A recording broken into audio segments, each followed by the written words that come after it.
We're having a Dark Skies premiere party for this TV series, and it appears that somebody from the intel community of the United States of America crashes our party and tries to offer us a deal. Halfway through the pilot, I'm out there by myself, and all of a sudden I hear footsteps and like bushes rustling behind me, and I turn around and this guy starts walking out of the shadows, and he comes up. As I recall, he said, they thought we had done a good job. He was saying that he had been sent by people who had seen our pilot, and they thought it was pretty good, and there was a lot to like about it, but there were a few things that they thought we should know about.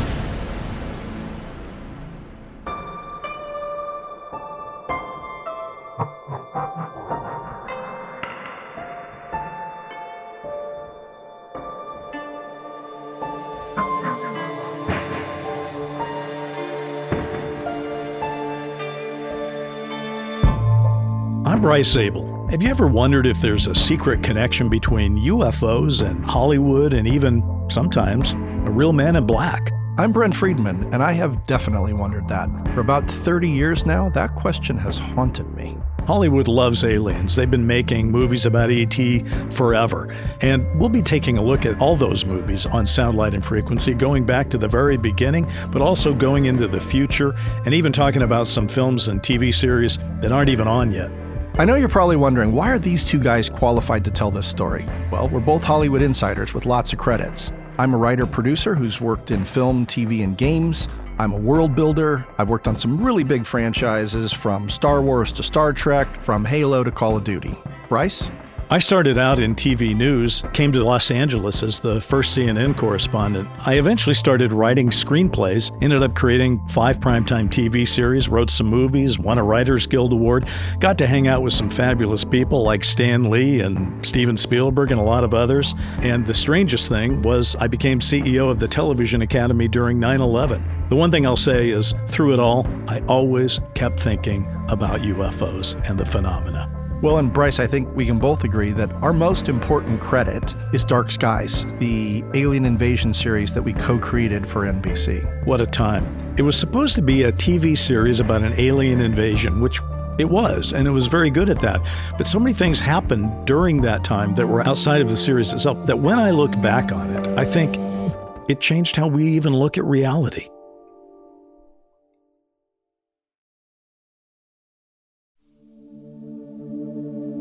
In Hollywood, there's something called the inciting incident. It's the point in every story where the protagonist's normal life is interrupted, setting them on an unexpected journey. Well, for us, that inciting incident was the Dark Skies premiere party you heard about at the top of the episode. That's the thing I do want to make clear. We're going to tell this inciting incident, if you will, of how it all happened, but it started before that. It started with our pilot script. It was turned in and the show wasn't even being filmed yet, and we started getting communications from anonymous sources who seemed to know what we were up to. That kind of stuff, the development stuff, the production, the post-network life, all of that kind of informs this new podcast, and we'll tell that story. Yeah, absolutely. And the thing to remember is, as much emphasis as we're putting on this story about the Men in Black, that was really just the center that set everything off for us. The actual series that we're going to be doing is much more expansive, and it's going to look at how we really were at the center, and still are in many ways, of this whole experience within the phenomenon. It's a wild story, a wild ride. It was wilder to be inside it. But the bottom line is it allows us to talk about UFOs, Hollywood, and sometimes government. So those 3 things kind of mix together in the night of that party. And there have been people that have raised a lot of questions over the years. Here's one. Has Uncle Sam been working with showbiz to make alien movies in order to acclimate the public to the idea that we're not alone? People actually say that. They've been saying it for years. On the other hand, though, I always wonder, too, does Hollywood make movies about aliens because they're good box office? And do they make movies about alien invasions because they're even better box office? These are a lot of really good questions. I personally think the answer to both questions is yes. Yeah. And look, we're going to be talking a lot about the anomalous nature of our experiences on Dark Skies. But the fact of the matter is we actually have our own personal experiences outside of Dark Skies that relate to the phenomenon. And I think that's one of the things that, as an experiencer myself, I'm most excited to share. I can't wait. I think I know most of those stories. Not all of them. That's the thing that makes me come back. I can't wait to hear them. I know that we both have had moments where we felt we've been staring face to face into the phenomenon, and it's kind of unnerving. We had some of them happen at Dark Skies. We've had some of them happen outside of that. Plus, whether you want to call it the phenomenon or just the UFO issue, I feel like we've both been interacting with it for a long time. For me, it goes back, from the beginning of my career as a journalist. And even as we'll be talking about in this series, I was a CNN correspondent here in Los Angeles. And when I tried to pitch UFOs, it went nowhere. So, there's a lot of interesting things that I think we can talk about. Right. Well, the other thing I love about this is that we're both coming at it from two different places, right? I think you're much more of a journalist. You're looking for answers and you're looking for the rational. I am much more of, as I said, an experiencer who is really just believing only the things that happen to me, right? Those are my truth. But we've come together as writers of a lot of science fiction, right? In both movies and television. So we have a common knowledge, but I think it's that intersection of our point of views that's going to be so fascinating as we start to try and make sense of all of this strangeness. You know what I've enjoyed just getting ready to go on the air with Sound, Light, and Frequency? There are stories that are really great stories that I'd forgotten. And I've been going through all the files and everything, and my gosh, there's a lot of great stuff in there. I can't wait to tell people about it. And we're going to start with that crazy night. It kind of started for us in an Italian restaurant near the Universal Ca del Sol. Ca del Sol. Great food, great meeting place. And you and I met with our wives for lunch. Mm-hmm. And while they talked about whatever they talked about, you told me a story. I did. That is a story that, to just be very brief, it was essentially the story of when I was disclosed to at age 18 by a family friend who was in the Reagan administration at the time. This was 1981. And for reasons I cannot fully explain, he unloaded everything on me. And I told you that story. Got my attention. Yeah. It's a great story. And, not to be too much of a tease, but a future episode will be all about that story. Absolutely. Suffice it to say, I was already trying to do a UFO TV series. And so it was kind of a diversion to say, I think I'll do one with this guy I just met. But that's what we ended up doing. We ended up breaking the Dark Skies series. And this is in 1995, all right? Yep. And we wrote a briefing book that was a pretty phenomenal sales tool. Yes. And it worked, and we sold the series. Well, and the cool thing about the briefing book was we presented it as though it were a real classified document. We sealed it, wrapped it in paper and said, for your eyes only, and you had to sign something that allowed you to see it. It was amazing. I believe you were out of town, and so you didn't get the experience that I had. There was no GPS or anything. I had a Thomas Brothers map guide, and I'm in charge of driving the studio guy around to 3 networks and getting there on time. No pressure there. And we went to ABC first, and then I believe we went to CBS, and then at the end of the day, we went to NBC. And we had quite an experience at NBC. We did. But, I just want to paint this picture a little bit, because there was a group a couple of years ago that said our Dark Skies briefing book was one of the top 12 pitches for a television series in Hollywood. Wow. Which was kind of them. That's quite a compliment. It was very nice. What it was, just so everyone's very clear, this is before there was Canva or anything, there was no tools for us. You and I just made a briefing book in a black notebook with a bunch of papers and fake documents and everything. And that briefing book, that black briefing book, was sealed with a gold foil seal. Then it was wrapped in brown wrapping paper. Then there was string tied around it, and it was stamped above top secret and all that. And it really did look like something you might get in 1947 over the Roswell thing. One of my favorite memories of that whole time period when we were assembling that was we would have to take all of the materials to the Agora Hills Kinko's. And at some point after enough trips, we'd get this look because they were seeing all of the stuff we were putting together and probably had no idea we were trying to sell a TV show. The thing that was so great about The Notebook, that was so subversive, is first they had to cut the twine. Yeah. Then they had to break open the paper, very interactive. And now they see a notebook that says top secret, and there's a gold foil seal. And it says on the notebook, if you break this seal, you accept the consequences of treason. Yes. Well, that's a pretty bold thing to give to a network executive. And all of them opened the gold foil seal. So I guess they're all risk takers by career.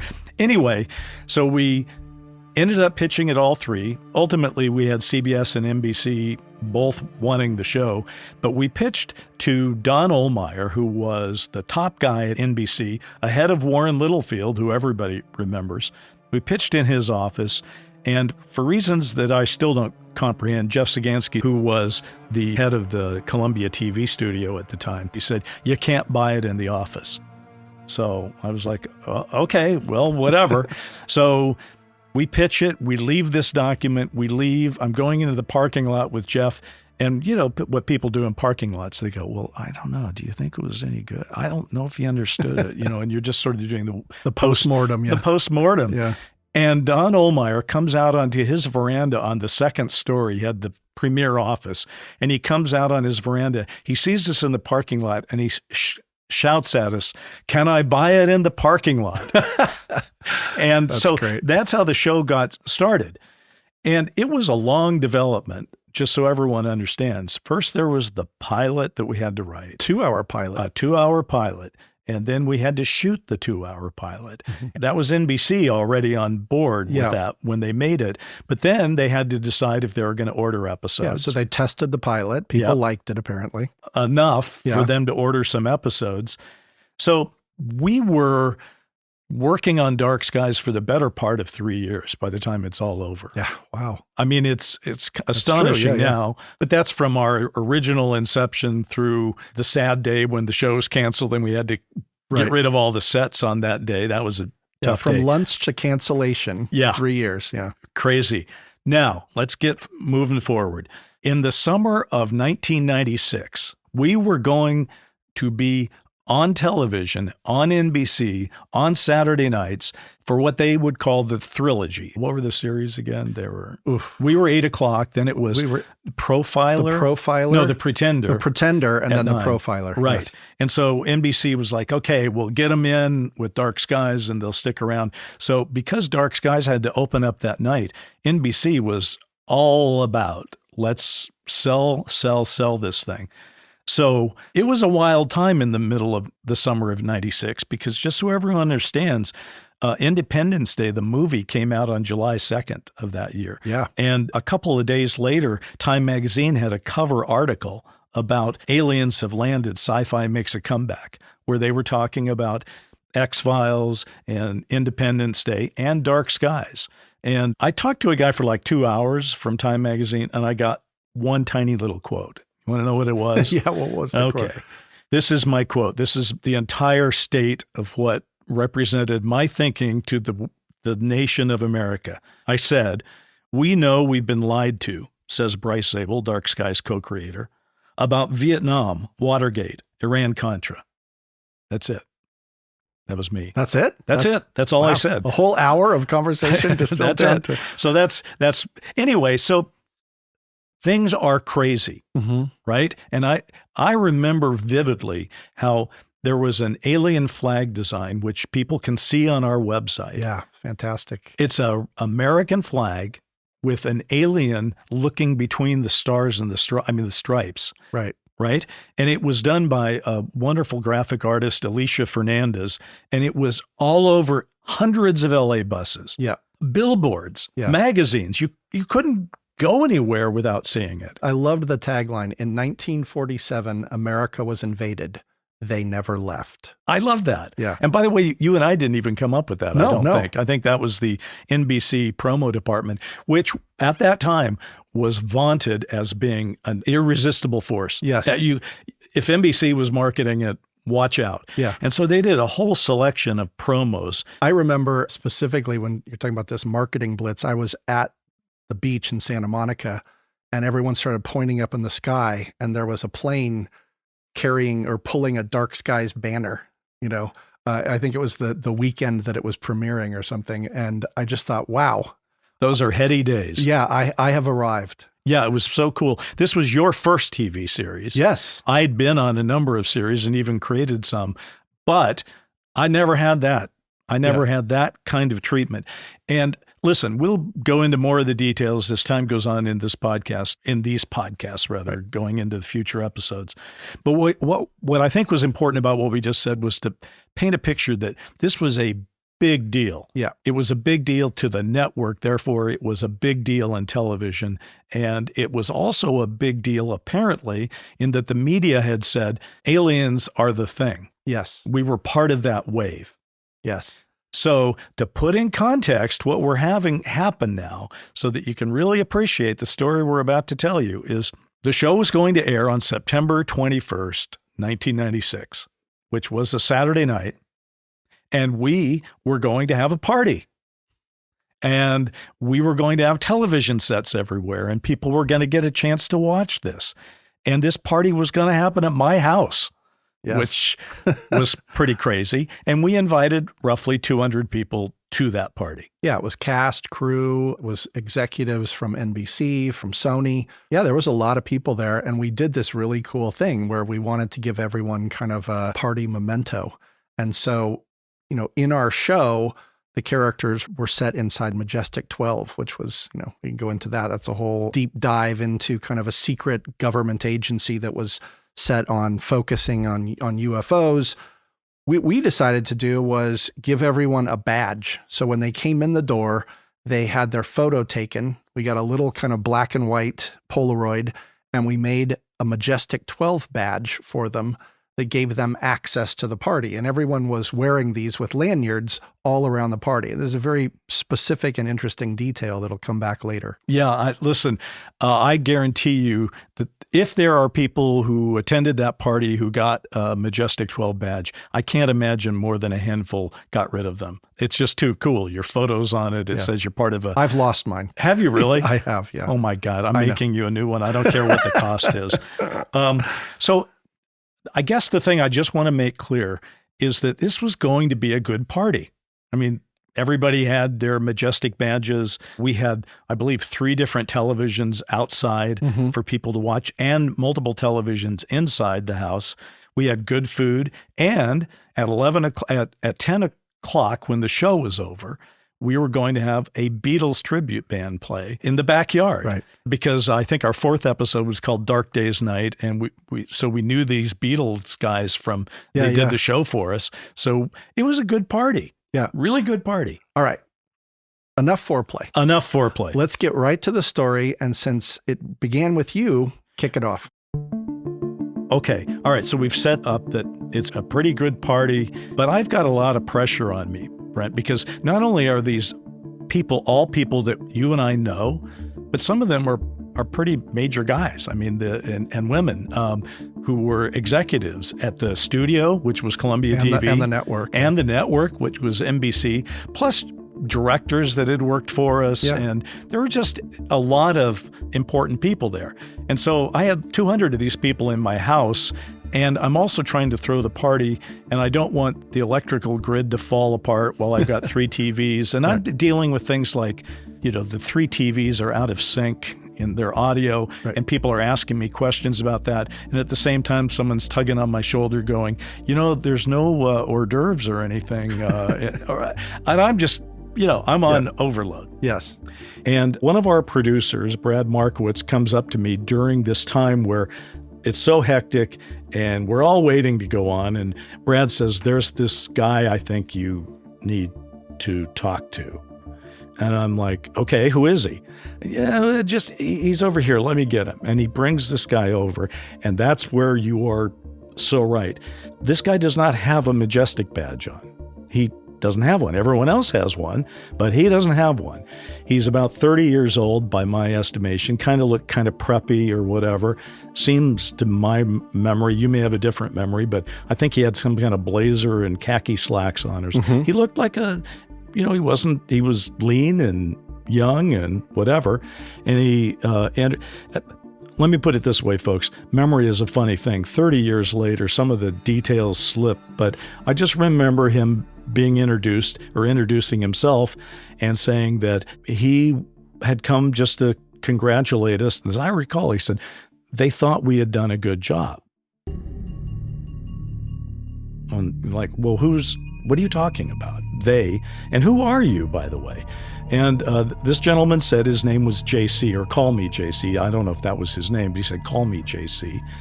And he was saying that he had been sent by people who had seen our pilot. Now remember, it hasn't aired yet. It's not like it's a government secret under lock and key, but very few people had seen it. They had seen it, and they thought it was pretty good, and there was a lot to like about it, but there are a few things that they thought we should know about. And I guess I was in a hurry, and, I guess I was being brusque or whatever, but I said, okay, so you've seen the pilot? What happens after the crop circle? Which was just a very specific thing. And the guy goes, oh, well, they take the guy back to Majestic 12 and they do that operation and they pull that thing out of his head. And I thought, well, that's exactly what happened. Nobody in my party necessarily had seen it that night. It had not aired yet.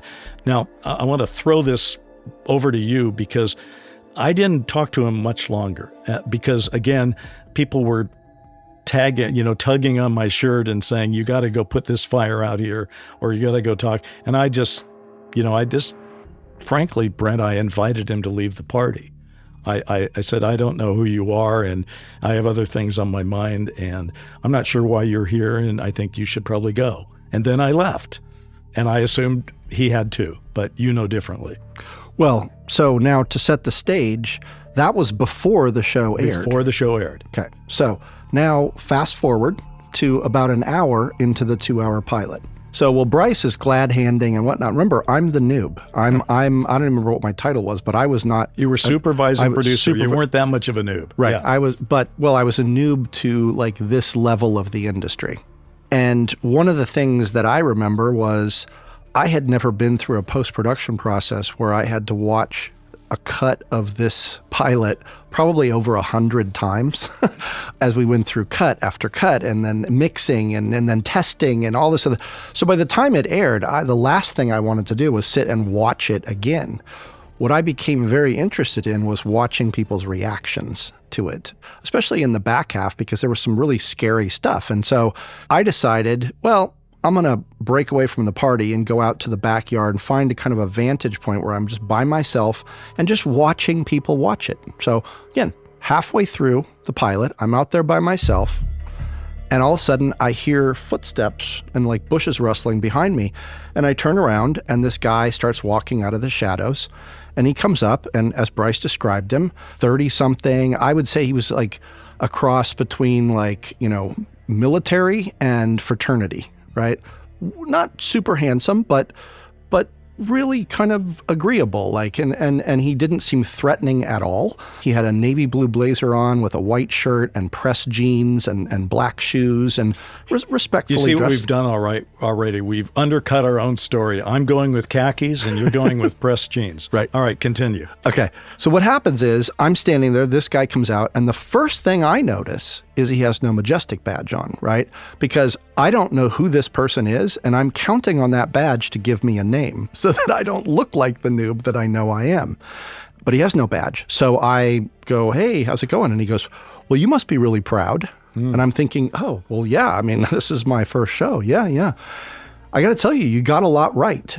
And I just remember thinking, well, that's an interesting thing to say, meaning we had a lot of good shots, we had a lot of good cuts, the music was like, what do you mean we got some stuff right? And he goes, yeah, it seems pretty clear you talked to someone. Now, as Bryce mentioned, we're not going to get into the story of what I'll call a briefing that I got when I was 18 years old by someone very high up in the Reagan administration who was a friend of the family. But in fact, I had talked to someone, and I probably knew a lot more about ufology and the conspiracies and whatnot than I should have, or that I even wanted to. But in that moment, I thought, oh my God, I'm going to be arrested. I have told Bryce the stories of what I knew, and we put some of them in Dark Skies, And now there's a guy here who's not part of Sony or NBC saying, I spoke to someone, and now I'm seeing him not as a fraternity guy, but as some sort of FBI, CIA agent who's going to take me away. And so for a moment, I was frozen. I was just like a deer in headlights. And then he said, yeah, so you got a lot right, but there are some things you got wrong. And that's why I'm here. I represent a group that would like to work with you and Bryce to get more truth into your show. And we'd like to make a deal with you guys. Now, you have to understand, this was all, I didn't know this level of Hollywood before. So this was all like incredibly surreal to me. There's a guy talking to me about making a deal. He's from some branch of the military and the government, and I don't even know what to say. And I said, well, okay, well, what would that mean exactly? Well, we want to get you some truth in the form of some facts, maybe even some media. And we'd like to have you integrate that into your show as part of what we would call kind of a slow rollout disclosure program, because we're from a branch of the military that believes the truth does need to come out. And that is kind of one of the central conceits of your show. In fact, that was what Lowengarde's whole mantra was, that the public needs to know. And so... Lowengarde being the name of our main character. Yes, correct. And so I'm listening to all of this, and in the midst of this, my wife, Patricia, walks up. As I'm sure many couples do, you have your own kind of coded language. And my wife walks up and says, Brent, Bryce is looking for you, which I took to mean, oh, she's offering me an off-ramp out of a conversation I might not want to be in, right? I didn't think you were really looking for me. You had much more important things to do. But I told her, hold on. I gave her kind of the 1 minute because I wanted to hear more from this guy. And I said, okay, so how would this deal work? And he said, well, we can have a deeper discussion about this. Let me give you my card. And he pulls out a card, and all it said on the front was J.C. with a phone number, a 310 number. And there was nothing on the back. Now that part is happening completely to you, and we're a little fuzzy on some of the actual deal here, but what I think I remember and what I think you remember is you were standing at the barbecue. And I know this because the barbecue is where I do a lot of work in my house, right? And it's near the kitchen door. So I think which is how people were getting into the house. And I think I was walking by to go inside, and I look over at this barbecue, and there is Brent Friedman, the supervising producer of Dark Skies, talking to this guy, JC, who about an hour and a half earlier, I'd said, you need to leave the party. And I wasn't particularly happy about that. I wasn't sure what I was going to do about it, but I believe that stopped me from going in because I do remember very clearly watching what happened next, and I'm going to let you pick up the story there. Okay, so he's given me the card, and he says, so what I'd like you to do is talk to Bryce and then give me a call if you guys are interested in discussing this deal. And in that moment, I did not know that you had already spoken, that you'd had an encounter with him. And so in that moment, I had a quick flash of, I'm going to tell Bryce that a guy came out of what felt like the bushes or the shadows at his backyard without a badge from the government that wants to make a deal. And I know what Bryce's response is going to be. It was going to be, hell no. and I chuckled. I involuntarily, I went, well, okay, I'll talk to Bryce. And the kind of like very amicable demeanor that he had immediately left. And he said, I can see that you're not taking this seriously. And he turns to Patricia, my wife, and he says, ma'am, do you have a piece of paper and a pencil I could borrow? Just to set the table here, that probably explains why Patricia, your wife who was there, you think she only came to pull you out of an uncomfortable conversation. But I think she probably was telling the truth, because it was weird enough for me that I would have said, if I ran into her, I need to talk to Brent. Yes. Because this was crazy. Even though I was distracted mightily, it was crazy. Yes. Right? So that's why I was lurking nearby. So pick it up. So she fumbles through her purse and she pulls out a piece of paper, which actually happened to be we're going back to 1996, an ATM deposit slip envelope, right? Where you put the slip in with the cash or the check or whatever. And she tears off the triangular kind of backside with the stickum on it. And she gives that to him with a pen. And he takes it and he starts drawing something on his palm right there in front of us. And after about 30 seconds, he kind of looks at it like, yep, that's what I wanted to do. He folds it in his palm and he hands it to me and he says, do me a favor. Hold on to this for about 10, 15 years. Put it in a safety deposit box. And in case we don't end up working together, at that time, you'll know that this was serious and that I was for real. And I said, oh, okay. I'm getting chills just hearing this again. Can I look at it now? And he said, sure. So I unfold it and I look at it and it's hieroglyphics. It's what we've come to call the formula. But it means nothing to me. And I said, well, I don't understand. What is this? And before you answer that, know that it was something that when you showed it to other people later and when I saw it that night, all of us were like, what exactly is this thing? But it was very specific. We'll be talking more about it in future episodes as we try to uncover what it really is. But I just wanted to get that in there because you're asking this guy, what is this? What's his answer? His answer is, very casually, very straightforward, sound, light, and frequency, secrets of the universe. Sound, light, and frequency, secrets of the universe.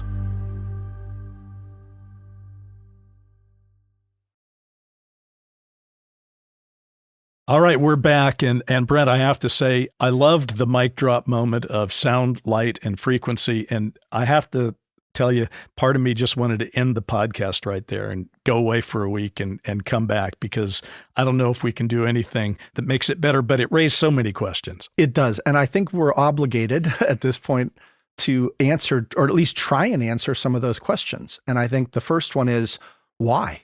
Why did this guy come to us? We've talked about the fact that aliens were big and our show was huge at that time, but let's look at some of the facts here. First fact is, I was disclosed to when I was 18 by a high-level person in the Reagan administration. That was the inspiration for our series.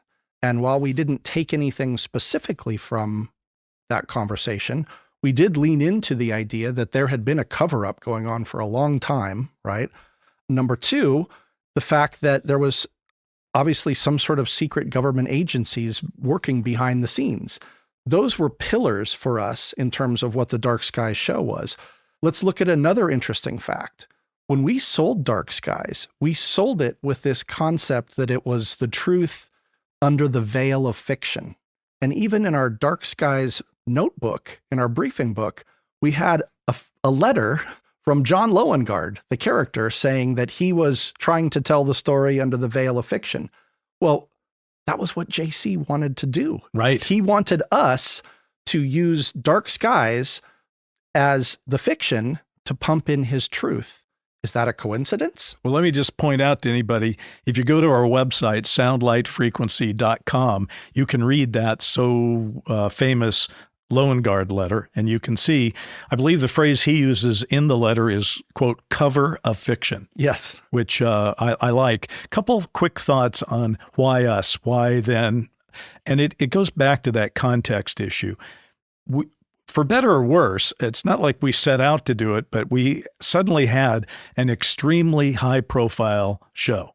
A lot was riding on it. A network's actual bottom line financially was riding on it because they were trying to open a new Saturday night thing, and if it worked, that rising tide raised all the boats at NBC, and if it didn't work, that was a problem, and you weren't going to get any numbers for the 9 o'clock or 10 o'clock show if the 8 o'clock show, failed. Just a lot of profile. And then that Time magazine, things like that.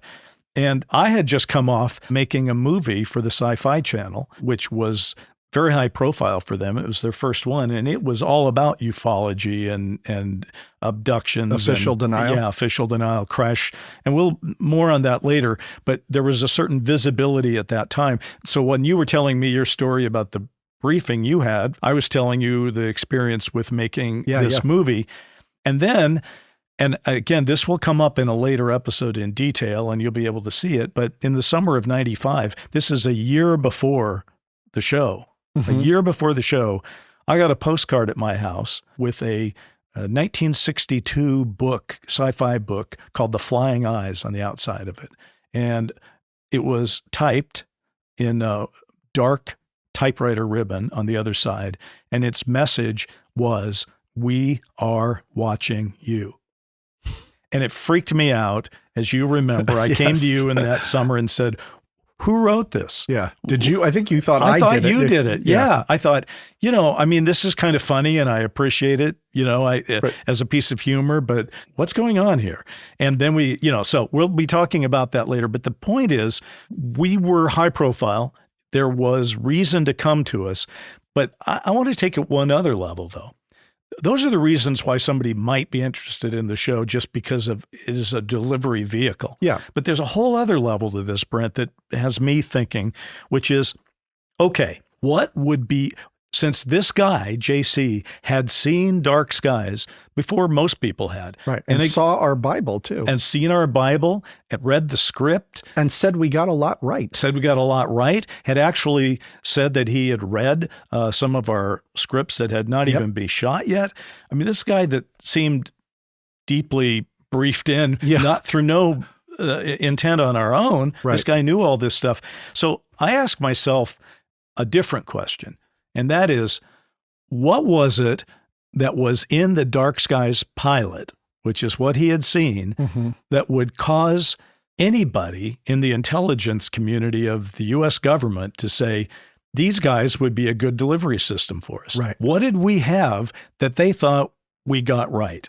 I mean, I've asked myself that same question. I think there's probably a long list of stuff. There's so many things in that Dark Skies pilot. But I think let's focus on the things that were unique. What were we bringing to ufology that might have got their attention? Well, let's go down the list. The first one is the big one, linking JFK and Roswell. Yeah.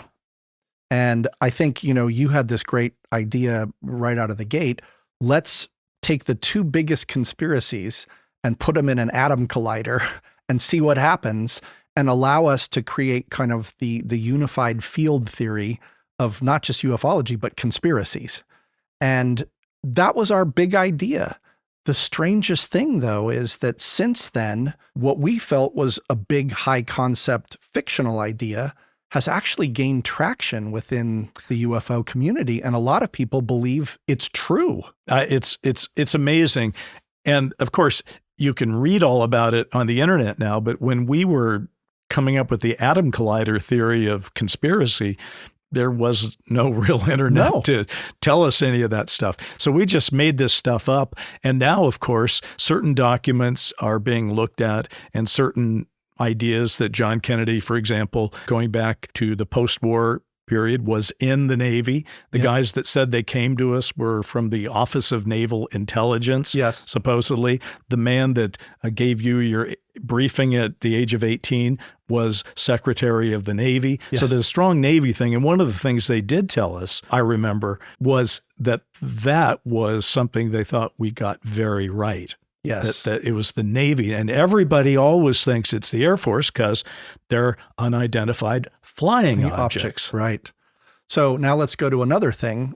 This one is a little more fringe, but we introduced this idea of crop circles being an alien communication device, not alien to human, but alien to alien, that they were essentially markers of where abductions had taken place. Very strange idea, but that was something that certainly no one else had posited. And since then, I don't know that anyone has actually said that is a theory that they buy into, but that is, again, something unique that we put into the Dark Skies pilot. There are three things that I am proud we put in there because I believe they're the triad of some of this stuff. We put in abductions. I mean, our story begins in its early pages with John Lowengar's girlfriend, Kim Sayers, being abducted. So we take on the abduction phenomenon right away. We put Lowengard first as a target, then as a member of Majestic 12. I mean, we put that out there. And a lot of people at that time were saying, well, I don't know, there's some documents, but I think they're fake. But we bought into it. We said Majestic 12, that's the hot zone. And also involving Roswell in it. Because remember, one of our central tenets from the beginning was if Roswell is a true event, that is, if Roswell is an anomalous event that represents a non-human intelligence interacting, colliding, crashing around humanity, that changes everything. So if you're going to land in the Kennedy administration in 1961, and that's where your main character is going to work, it means if everyone thinks everything is great, it's the new frontier and everything, there's still an alien issue going on underneath the surface. Right. And I think it was our underneath the surface part of it that was also probably interesting and attractive to them. Yeah, and that was the essence of our idea was, let's take this notion that Roswell was real and it's this truth that's lurking beneath the surface, and let's have our characters decide that JFK, the man of the people, is the one to blow the whistle. Right. And that's what gets him killed. Now, there's also one very crazy idea in the Dark Skies pilot that, if indeed it is true, would cause somebody in the government to freak out. Yes. And that had to do with the Greys. Now, we had Greys in Dark Skies, and a lot of people have Greys. I mean, X-Files has Greys, and Greys are like a staple. But what we did with the Greys in Dark Skies is we brought in a guy called Patient Zero, who was a farmer at that crop circle. And it turned out that he had an alien ganglion implanted in his brain, and they took him to MJ12. And as we said earlier, they pull it out. Yeah. Okay. And that ganglion was there to sort of modify his behavior as a body snatcher's kind of thing, but even gnarlier. And what's interesting about that is that as soon as they see that, the head of Majestic 12 says, "Get me the Roswell sample." And they bring in a formaldehyde beaker full of Roswellian stuff. Right. And it is a ganglion that looks identical to the guy they just pulled out of this human being, Right. but it was pulled out of one of the Roswell Greys. Yes. Well, and so that idea that the Greys are this enslaved race, essentially by some larger hive mind, was crazy at the time. And yet, what is going on in current day ufology? A lot of people are saying that the Greys are just automatons that are working for some larger alien intelligence, right? So was our show a metaphor for that idea? Were we truly ahead of the times and dialed into a truth that we didn't even know at the time? These are the coincidences and the questions that will, drive this show forward. I guess if I had to speculate, I'd have to say any of those are possibilities that could have drawn somebody to us. But the bigger issue, it seems like, if Dark Skies said anything, it said what we actually say in the main titles: history is a lie. All right. Now, that's what we originally wrote. The network made us change it to history as we know it is a lie, which, okay, whatever.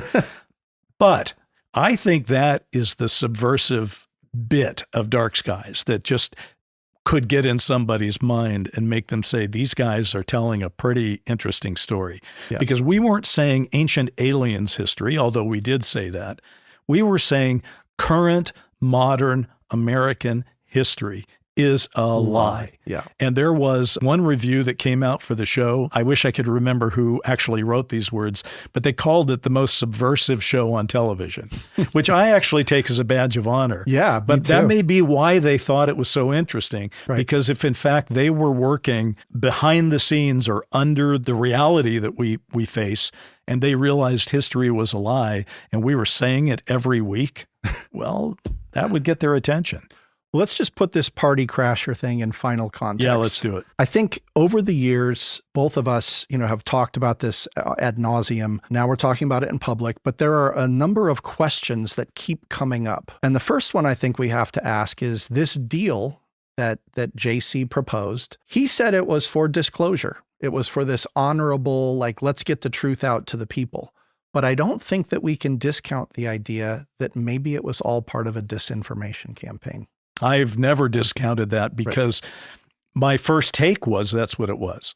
My first take was, first of all, it's a hoax. and this guy's not who he says he is. But then as I began to say, I'm giving him more credibility than that, I then began to say, but that doesn't mean he's telling me the truth. I mean, that's where the journalist in me came in. I mean, as I like to say, I've been lied to by experts. Right. And I thought, there's no reason in the world to accept on face value what this guy is saying. So it could easily have been disinformation. In fact, Brent, the more we have learned over time about disinformation, the government has been disinforming as a matter of policy or military strategy going back to D-Day and before. Yeah. Right? So, yeah, of course it could be disinformation. But then that raised all its other questions, which is, why are they disinforming me and Brent? Yes. Yeah. don't Why do know. they need us? But Yeah. anyway, then another interesting question is when you start looking at some of kind of the coincidences around what we had as content in the pilot, in the series, how certain things have come to be seemingly true years later, it raises this very interesting question that lives, firmly in the phenomenon is, does fiction somehow become truth over time through the miracle of consciousness? Right? We are in an age right now where everyone is doing deep dives on consciousness to try and understand how we are co-creating our own reality, right? Some of the shows we're going to be looking at in the future were very prescient, but there's another possibility that they actually seeded the public consciousness with ideas that then became true once enough people started to believe them. Can't discount that.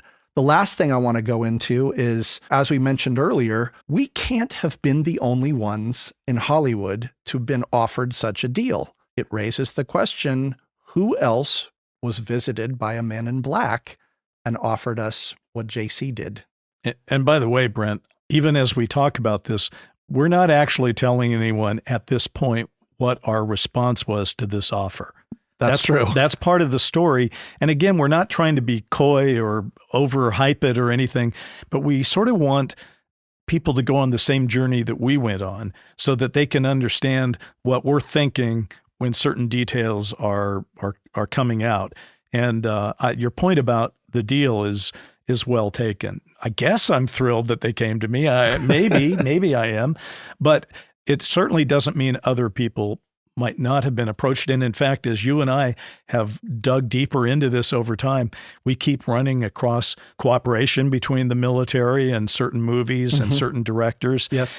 Which I guess takes us to the big Megillah here, which is if there's anyone who has done more for films that relate to ufology And TV shows. And TV shows, it would have to be, Steven Spielberg. At the same time, you'd also say there has been a persistent belief in the UFO community that somehow Steven Spielberg was briefed or offered a deal like our deal. Right. So we're going to look into that. That's going to be the next episode. Next episode, we are going to do a deep dive into Close Encounters of the Third Kind, which is probably the seminal film in ufology, and take a look at all of the rumors that are surrounding it. And tell you a little bit about the film so that you can sort of do what we just did with Dark Skies. As you dissect it into its pieces, they exist not just as a film, but they exist as a reflection of what's going on in ufology when the film came out. Remember, Spielberg did this in 1977. I mean, this is early stuff. Yeah. It's not that far removed from some really, really terrible movies of the 50s and 60s. And nobody touched the mythology of UFOs, if you will, like Spielberg did, and has continued to do. So he's our next guy. Yeah. It's going to be a great episode. We'll see you next week. Thank you. See ya. Soundlight and Frequency is an iHeart podcast produced by Stellar Productions. It's executive produced by Nick Johnson, and for Stellar, Jackie Zabel. Our show's music was written by Anna Stumpf and Hamilton Lighthouser. And your hosts and executive producers are Bryce Zabel, that's me, and Brent Friedman. Watch the skies.